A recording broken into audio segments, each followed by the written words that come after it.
नमस्ते मेरे प्यारे मित्रों, आप सभी का हार्दिक स्वागत है आपके अपने स्टूडेंट रो विद एजुकेशन में। मैं आज इसमें कराने वाला हूँ बहुत ही ज़्यादा महत्वपूर्ण क्वेश्चन जो करंट अफेयर से जो भी आज बने हुए हैं। मैं आपको 5 सेकंड का समय दूंगा, आप 5 सेकंड में उस क्वेश्चन का आंसर देंगे और उस क्वेश्चन को मैं फिर डिटेल में बताऊँगा। जैसे CEAT बोर्ड है, इसके मैं पहले बताऊंगा कि ये क्वेश्चन का मतलब आंसर आपसे पूछूंगा, आपको 5 सेकंड दूंगा, आप 5 सेकंड में कमेंट में आंसर बता सकते हैं। उसके बाद मैं इसको डिटेल में करूंगा। आप किसी भी एग्ज़ाम की तैयारी कर रहे हो, आपके लिए ये क्लास बहुत ज़्यादा महत्वपूर्ण होने वाली, तो आप आखिरी तक ज़रूर देखना। और अगर आपको अच्छी लगे तो वीडियो को लाइक कर लें और नए हैं तो चैनल को सब्सक्राइब कर लें एंड बेल आइकन घंटी बजा लें ताकि जो भी वीडियो आए वो आप तक सबसे पहले पहुंच जाए। तो मेरे साथियों, चलिए अपने मुझे विश्वास है मेरे सभी भाई बहन अच्छे से पढ़ाई कर रहे होंगे और इस बार हम सब मिलकर एक इतिहास रचेंगे। इस बार हमें अपना लक्ष्य, अपना गोल तक पहुंचना ही है और इस बार मैं सिलेक्शन लेकर ही रहूँगा, ऐसा मुझे विश्वास है। तो मेरे प्यारे मित्रों, चलिए हम सब साथ मिलकर तैयारी करते हैं। हम सब इस बार सिलेक्शन लेके रहेंगे। अभी बिना टाइम वेस्ट करते हुए हम तैयारी करते हैं और तैयारी करने के साथ साथ हम चलते हैं सबसे पहले अपने पहले क्वेश्चन की तरफ। तो हमारे पहला क्वेश्चन है हमारा, CEAT बोर्ड द्वारा नए MD और CEO के रूप में किसे नियुक्त किया गया है? तो जल्दी से इसका आंसर बताइए मेरे प्यारे साथियों। CEAT बोर्ड द्वारा नए MD और CEO के रूप में किसे नियुक्त किया गया है? जल्दी से बताइए इसका आंसर मेरे प्यारे साथियों। आप सभी, आपके पास 5 सेकंड है, जल्दी से बताइए। तो इसका आंसर है अर्नब बनर्जी, इसका आंसर है। आगे चलते हैं, हम जो अर्नब बनर्जी हैं इनके बारे में हम कुछ और जानते हैं। तो मेरे प्यारे साथियों, बनर्जी को 1 अप्रैल 2023 से कंपनी की वित्त और बैंकिंग समिति के अध्यक्ष के रूप में भी नियुक्त किया गया है। और जो अनंत गोयनका को गैर कार्यकारी गैर स्वतंत्रता, याद रखना साथियों, यहाँ पे कंफ्यूज कर सकता है, क्वेश्चन पूछ सकता है। तो अनंत गोयनका गैर कार्यकारी और गैर स्वतंत्र निदेशक के रूप में नियुक्त किया गया है। ये 1 अप्रैल 2023 से कंपनी के उपाध्यक्ष के रूप में नामित किया गया है। देखिए मेरे साथियों, जो बनर्जी हैं अनंत बनर्जी वो अध्यक्ष हैं और जो अनंत गोयनका हैं इनके लिए जो क्या कहते हैं मतलब उपाध्यक्ष बनाया गया है, उपाध्यक्ष के रूप में नियुक्त किया गया है। तो अभी दूसरा पॉइंट देखते हैं हमारे। दूसरा हमारा, कंपनी ने कहा कि आरपीजी ग्रुप के जो चेयरमैन हर्ष गोयनका के बेटे अनंत गोयनका अब ग्रोथ के अगले चरण के लिए ग्रुप लेवल पर स्ट्रेटेजिक फंक्शन संभालेंगे। आगे चलते हैं, आगे हम इसका और देखते हैं, थोड़ा और विस्तार से CET के बारे में जानते हैं हम। CET क्या है? CET केबल इलेक्ट्रॉनिक अफिनी टोरिनो जो लिमिटेड आरपीजी समूह के स्वामित्व वाली एक भारतीय बहुराष्ट्रीय टायर निर्माण कंपनी है। जो CET है ये एक टायर निर्माण कंपनी है। यह 1924 में ट्यूरिन इटली में स्थापित की गई थी। इसे वैश्विक बाज़ारों में अभी तक मौजूद है, वैश्विक बाज़ारों। और इसका जो मूल संगठन है मेरे प्यारे मित्रों, इसका मूल संगठन है वो है आरपीजी ग्रुप और इसका जो राजस्व है वो 9,374 करोड़ रुपए तक का है इंडियन में। और US की बात करें US डॉलर में तो 1.2 बिलियन है। और इसका जो मुख्यालय है CET का, इसका मुख्यालय है वो सहायक कंपनियां, मुख्यालय भारत में है। इसका जो मुख्यालय है वो भारत में है और जो सहायक कंपनियां हैं इसकी वो हैं CET स्पेशलिटेड टायर्स लिमिटेड। इस जो CET है स्पेशलिटेड टायर्स लिमिटेड। और स्थापना इसकी हुई थी 1958 में, ट्यूरिन इटली में हुई थी। जो इटली है वो ट्यूरिन का है, तो इटली में हुई थी। याद रखना। और ये कुल इसकी संपत्ति है वो 9,160 करोड़ रुपये में है इंडियन में, और US डॉलर में 1.1 है बिलियन। तो आगे चलते हैं हम अपने दूसरे क्वेश्चन की तरफ। मेरे प्यारे साथियों, आप सभी को इसका आंसर अगर पता है तो आप जल्दी से कमेंट में दीजिए।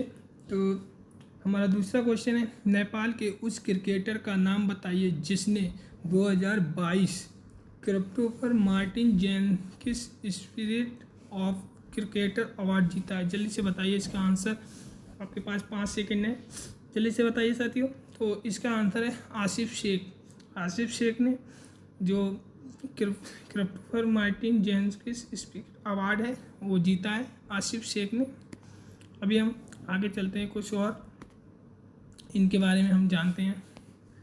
तो मुझे आशा है कि आप सभी को ये क्लास वो अच्छी लग रही होगी, समझ में आ रही होगी। तो आप जल्दी से कमेंट करके बता दें कि आपको ये क्लास कैसी लगती है, और अच्छे से चलिए आप समझते रहिए और ध्यान कॉन्स्टेंस से आप पढ़ाई कीजिए। आप अगर नहीं है तो चैनल को सब्सक्राइब जरूर कर लेना। चलिए हम बात करते हैं इनके क्रिकेटर के और जो अवार्ड है उसके बारे में, और आसिफ शेख के बारे में बात करते हैं। तो देखते हैं पहला पॉइंट है हमारा, नेपाल के एक विकेट कीपर आसिफ शेख को T20 अंतर्राष्ट्रीय मैच के दौरान उनके खेल कौशल के लिए 2022 Christopher Martin Jenkins spirit of cricketer award से सम्मानित किया गया है। दूसरा पॉइंट है हमारा, उन्होंने आयरलैंड के एंडी मैकब्रिन को रन आउट करने से इनकार कर दिया, जो गलती से गेंदबाज कमल एरी द्वारा ठोकर मार दी गई थी। जजों ने इंग्लैंड के जो जोस बटलर और बेन स्टोक्स की भी जमकर तारीफ की थी। और इसके बारे में हम और जानते हैं, 2013 में जो मेरी ले वोन क्रिकेटर क्लब MCC और BBC ने क्रिस्टोफर मार्टिन जेनकिंस MCC के पूर्व अध्यक्ष और BBC टेस्ट मैच के विशेष कमेंटेटर जो खेल के मूल्य को बढ़ावा देने के लिए समर्पित थे की स्मृति को सम्मानित करने के लिए स्पिरिट ऑफ क्रिकेटर अवार्ड की स्थापना की थी। अभी आगे चलते हैं और थोड़ा इनके बारे में जानते हैं। जो मेरी लेवोन क्रिकेटर क्लब MCC के बारे में हम जानते हैं। तो MCC क्या है?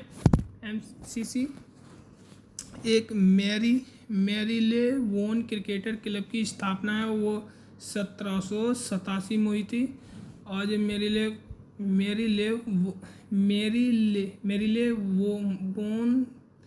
मेरी ले वोन क्रिकेटर क्लब की जो संस्थापक हैं वो थॉमस लॉर्ड। और अंतर्राष्ट्रीय क्रिकेटर जो परिषद ICC के बारे में हम इसके बारे में जानते हैं, अंतर्राष्ट्रीय क्रिकेटर परिषद के बारे में। तो इसकी स्थापना है दोस्तों वो हुई थी 15 जून 1909 में। और इसके जो अध्यक्ष हैं वो ग्रेग बार्कले हैं, और जो CEO हैं वो जियोफ अलार्डिस है, और मुख्यालय इसका वो दुबई में है, वो संयुक्त अरब अमीरात UAE में है। दुबई, संयुक्त अरब इराक। तो आगे चलते हैं हम साथियों अपने तीसरे क्वेश्चन की तरफ। आपको अगर इसका आंसर पता है तो आप जल्दी से आंसर दीजिए। तो हमारा तीसरा क्वेश्चन है, किस भारतीय ने ब्रिजेश दमानी को हराकर एशियाई बिलियर्ड्स खिताब बरकरार रखा है? जल्दी से बताइए इसका आंसर क्या है मेरे प्यारे साथियों। आपके पास 5 सेकंड है, जल्दी से बताइए। इसका आंसर है साथियों पंकज अडानी। इसका आंसर है पंकज अडानी। जल्दी अब इनके बारे में कुछ और हम जानते हैं और इस किताब के बारे में भी जानेंगे। मेरे प्यारे साथियों, आप बताना आपको ये क्लास कैसी लगी। तो भारत के पंकज अडानी ने रविवार को Qatar billiards and snooker federation QVSF अकादमी में खेले गए फाइनल में स्थायी देश ब्रिजेश दमानी को 5-1 से हराकर सौ प्रारूप में अपना एशियाई बिलियर्ड्स खिताब बरकरार रखा। और दूसरा अडानी ने जो 25 बार के अंतर्राष्ट्रीय बिलियर्ड्स और स्नूकर फेडरेशन की वैश्विक चैंपियन है, ये 25 बार के ये वैश्विक चैंपियन है जो अडानी पंकज अडानी। और इन्होंने दमानी को 100 में से 51 रन से हराया और इसमें 81 मतलब 100 से 88। आप इसको देख लेना ध्यान से, इसमें पूछ सकता है कि मतलब कितने रन से किसको हराया है, और बढ़िया से इसको देख लो मेरे साथियों।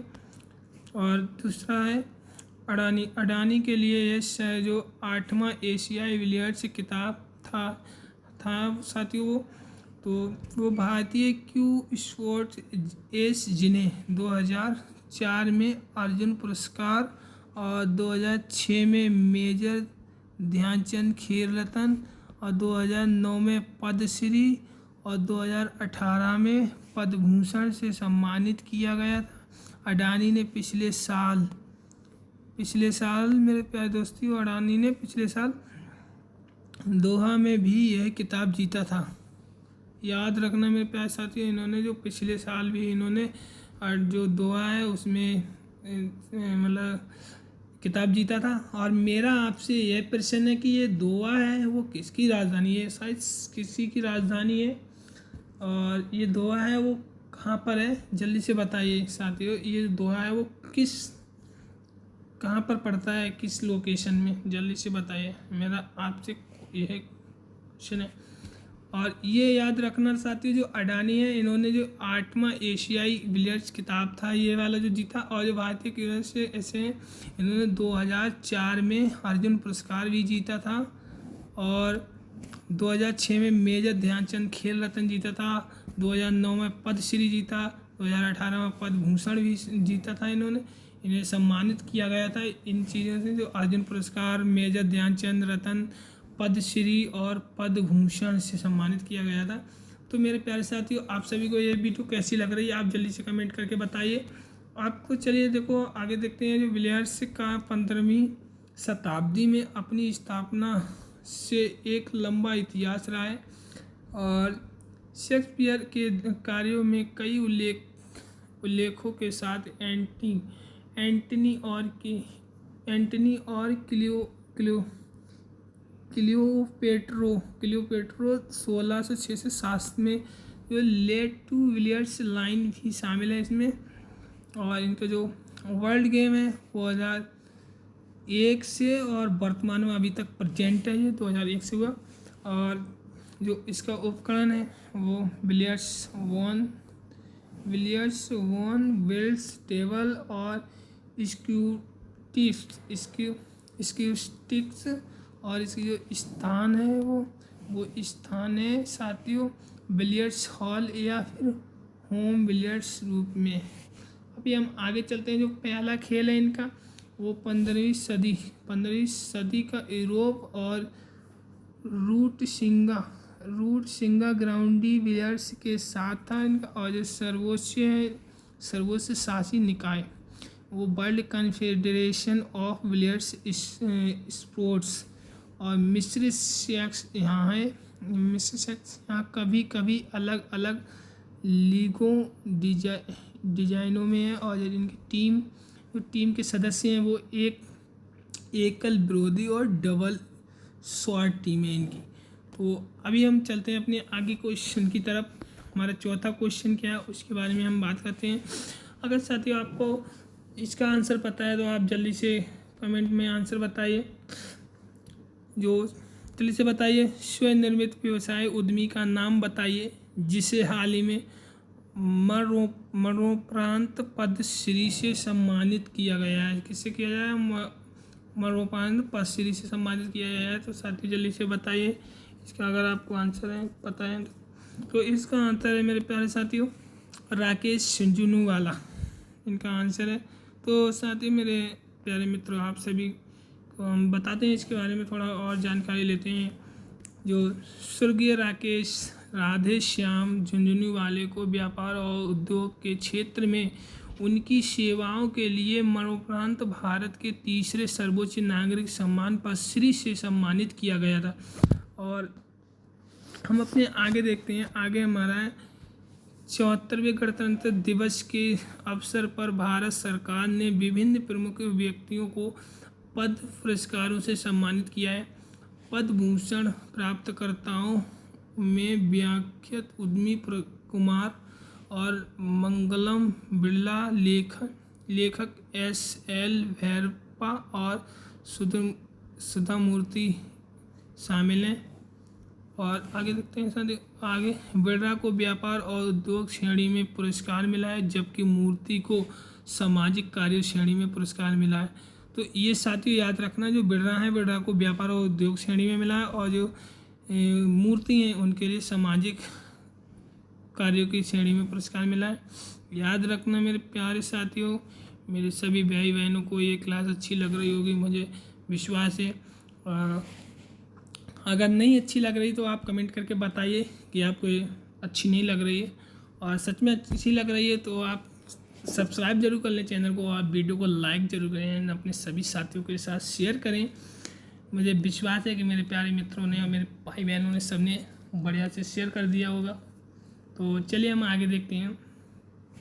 आगे अपनी संपत्ति प्रबंधन फर्म रेयर एंटरप्राइजेस में एक भागीदारी के रूप में स्वनिर्मित व्यवसाय उद्यमी जिसने महसूस किया कि जोखिम जीवन का अर्थ था और इसके बिना कोई भी कुछ भी नहीं था, अपने स्वयं के पोर्टफोलियो को संभाला।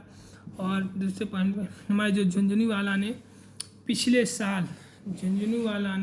साल 7 अगस्त को आकाशा एयर की शुरुआत करते हुए एविएशन के साथ काम किया। एक निवेशक होने के अलावा झुंझुनवाला ने एपटेक लिमिटेड और हंगामा digital media entertainment private limited के अध्यक्ष के रूप में भी काम किया। उन्होंने कई भारतीय निगमों के बोर्ड में काम किया। उन्होंने संयुक्त राष्ट्र को भारत के अंतर्राष्ट्रीय आंदोलन की सलाह भी दी थी। तो जल्दी से आगे चलते हैं हम अपने इनके बारे में, अभी चलते हैं अपने 5वें क्वेश्चन की तरफ। 5वां क्वेश्चन है मेरे सभी प्यारे मित्र, अगर आप सभी को इसका आंसर पता है तो आप जल्दी से आंसर बताइए। इसका आंसर है हाल ही में कोलकाता में लॉन्च किए गए दूसरे एंटी सबमरीन वारफेयर क्राफ्ट का नाम बताइए। जो वारफेयर का एंटी सबमरीन वारफेयर क्राफ्ट है, इसका नाम क्या है, जल्दी से बताइए। कोलकाता में जो लॉन्च की गई, जल्दी से बताइए इसका आंसर क्या है साथियों। तो इसका आंसर है INS एंड्रोथ, इसका आंसर है। तो मेरे प्यारे मित्रों चलिए आगे देखते हैं, जो INS एंड्रोथ है वो है क्या, इनके बारे में हम कुछ थोड़ी सी जानकारी लेते हैं। इसका पहले INS Androth 8 anti submarine warfare shallow water craft SWC की दूसरी श्रृंखला मंगलवार को कोलकाता में लॉन्च की गई थी।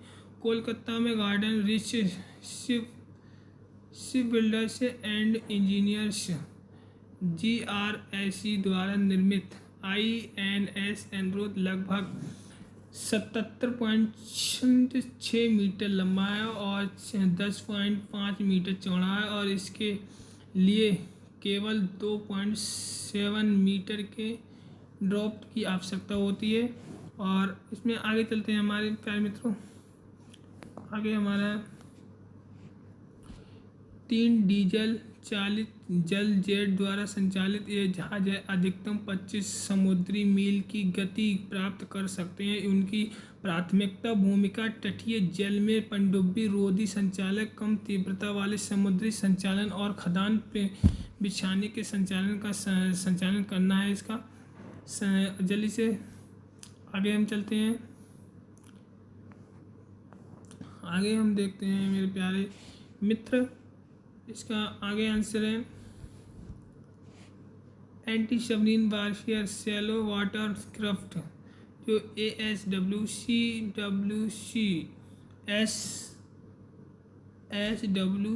और ASWC के बारे में हम जानते हैं कि ये क्या है। तो देखिए मेरे प्यारे मित्र, भारतीय नौसेना के लिए जो मॉसर्स एम वर्सेस एस जो है ना, ये मतलब मॉसर्स है। इसकी जो अभी हम इसके बारे में देखते हैं, जो भारतीय नौसेना के लिए जो मॉसर्स है MSGRSE द्वारा बनाई जा रही 8 एक्सरसाइज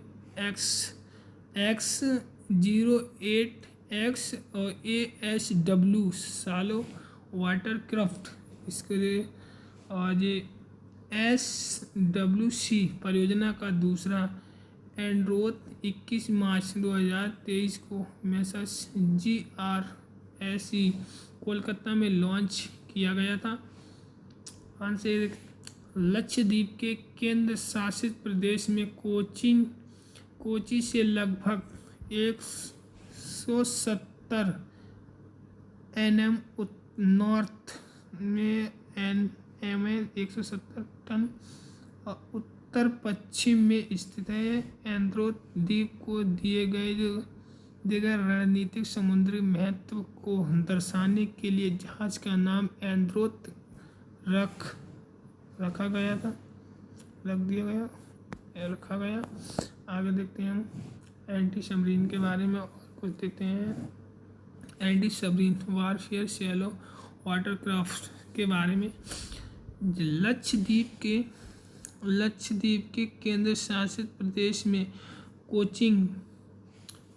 कोची से लगभग 170 NS उत्तर पश्चिम में स्थित एंड्रोथ द्वीप को दिए गए रणनीतिक समुद्री महत्व को दर्शाने के लिए जहाज का नाम एंड्रोथ रखा गया। 29 अप्रैल 2019 को MOD और garden rich ship builders and engineers Kolkata के बीच 8 ASWC जहाज़ों से निर्माण के लिए अनुबंध पर हस्ताक्षर किए गए। अर्नला वर्ग के जहाज भारतीय नौसेना के इन सर्विस अभ्यास वर्ग ASW कॉर्वेट्स की जगह लेने के लिए एंटी रोधी कार्य करने के लिए डिजाइन किए गए हैं और जो तटीय जल में पनडुब्बी संचालन, कम तीव्रता वाले समुद्री संचालन LIMO और समुद्री जल में उप सतह निगरानी सहित खदान बिछाने के संचालन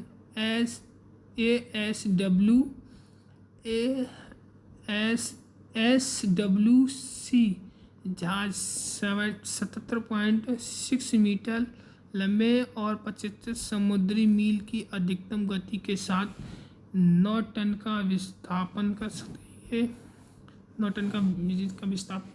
और जो परियोजना के पहले जो जहाज को दिसंबर में 2023 तक भारतीय नौसेना को सौंपने जाने की योजना बनाई जा रही है। ये जो योजना है ना, ये 2022 दिसंबर 2023 तक भारतीय नौसेना को सौंपे जाने की योजना है।